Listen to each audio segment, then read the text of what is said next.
Tae-young and Chang Se-hyun of Incheon Foreign Language High School presenting about science and morality. Please give them a big round of applause. Hello, my name is Jae-young Seo. And my name is Hyun Jang, and today we are here to talk about GMO.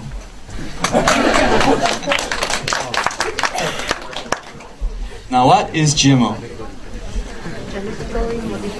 According to Wikipedia, GMO is any organism whose genetic material has been altered using genetic engineering techniques. There are many different names for GMO. The most ordinary term is genetically modified organisms, but the people who are against GMO use manipulated instead of modified. The producers of GMO normally use genetically engineered organisms or biotechnology products, and the people of international agreements normally use living modified organisms. Thank you, Se-hyun.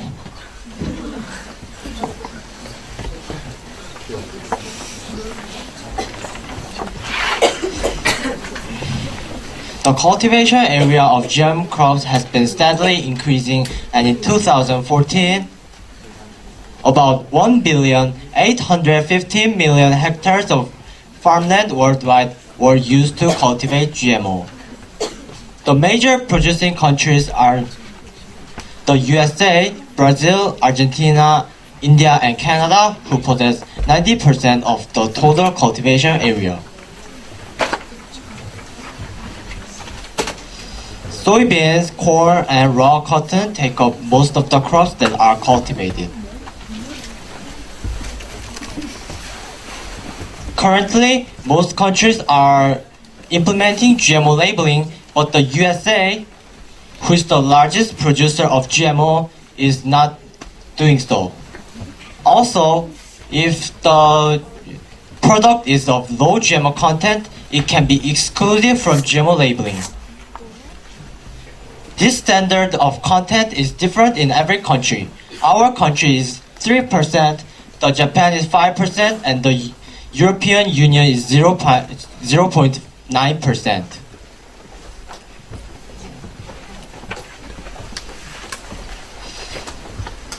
Sorry.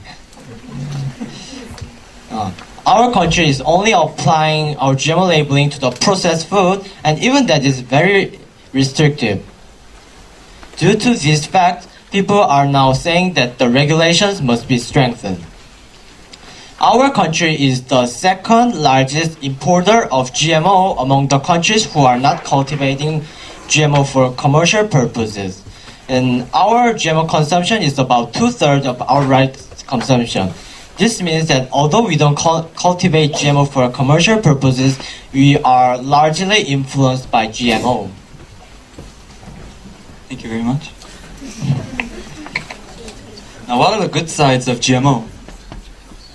Those who support GMO say that GMO has many economic and environmental benefits, and it can be used in many different areas.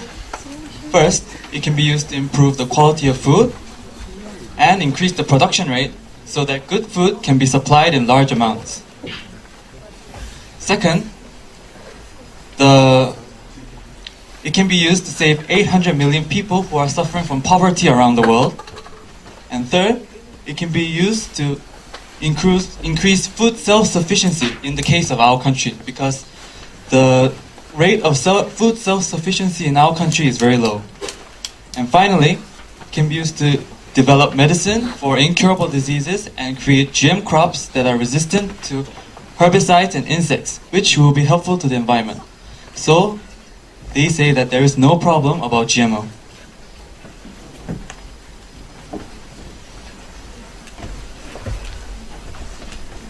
However, there are many who are against GMO. They say,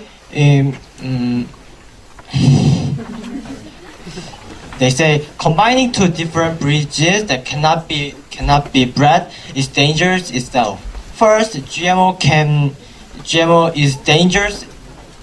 First, as a food, GMO is dangerous itself.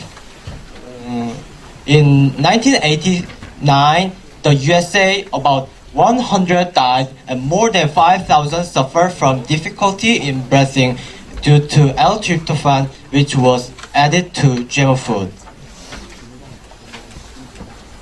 Also, if GMO is leaked outside, it can harm the ecosystem. According to the National Institute of Environmental Research, 31 cases of GMO leaks were reported in 2009 and 2010. In 2013, GMO wheat was leaked in the US.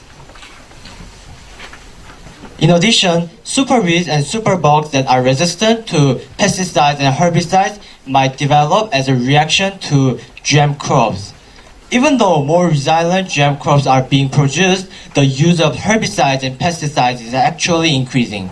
The cause is super weeds, and in the US, there are about 9 million acres of weeds that are resistant to Roundup. Aside from this, GMO can bring about environmental pollution and the decrease of biological diversity.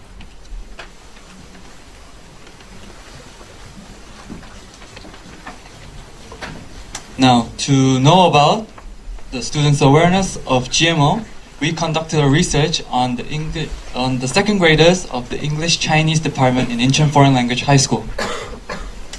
However, the sample only consists of 96 people, so it cannot be generalized in a national scale. And also, there is a problem with the proportion of gender. The women are 3 times more than of men. So we had some problems with that. And Incheon Foreign Language High School is a special purpose high school, so it has some differences with normal high schools. Also, not enough information received from the subjects of our research is another fault. The proportion of women was more than men. 28 were men and 68 were women. About the GMO interest, 36% replied average, 32% low, and 23% very low for their interest in GMO, which means students normally have a low interest in GMO. 65% were agreed and 35% were disagreed. The main reason for agreement was to solve food problems, which received 72%. Reasons for disagreement were because it destroys the environment, which received 36%, and because it is harmful to the human body, which received 43%. The source of GMO information was mostly from media, including TV or newspaper, which got 43% of replies. Second came the internet or search engine with 26%, and the third was education with 20%, which is relatively low. About the direction for GMO education, 64% of students agreed that GMO education should be neutral.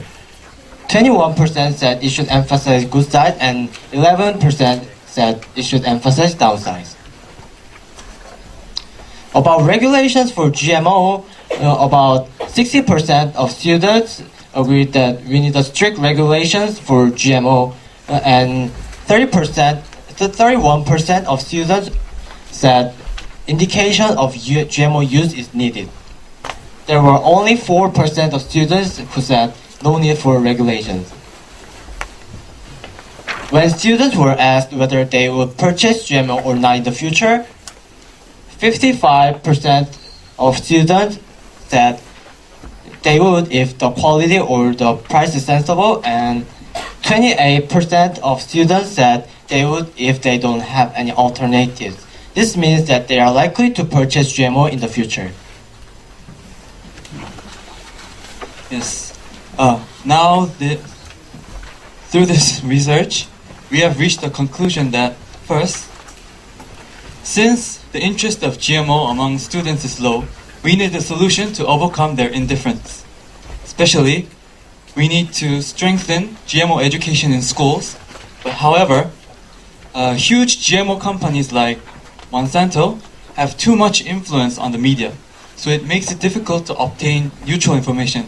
So that's why we need a neutral GMO research institute. Also, second, many people don't know about the GMO labeling system, and students replied that there is a need for a GMO labeling system. But actually there is one that is currently being used in Korea, but not a lot of people know about it. So I think that we should inspect on our own GMO labeling system. Third, we need objective and neutral information. So GMO related organizations must provide objective and neutral information for customers so that they can make the right decisions. And finally, the government must strengthen the evaluation of GMO during the research and development process, so that to ensure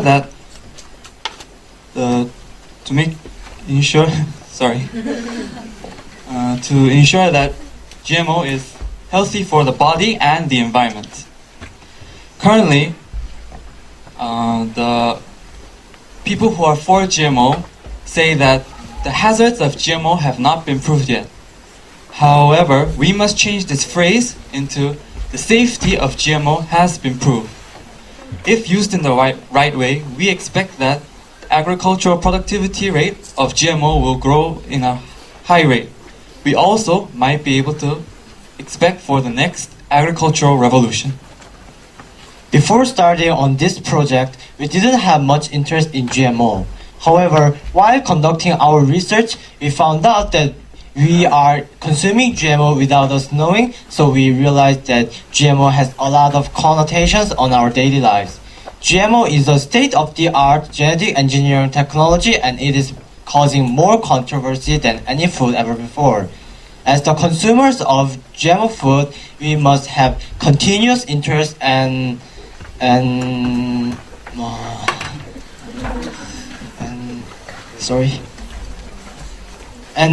make sure that no accidents happen in the future.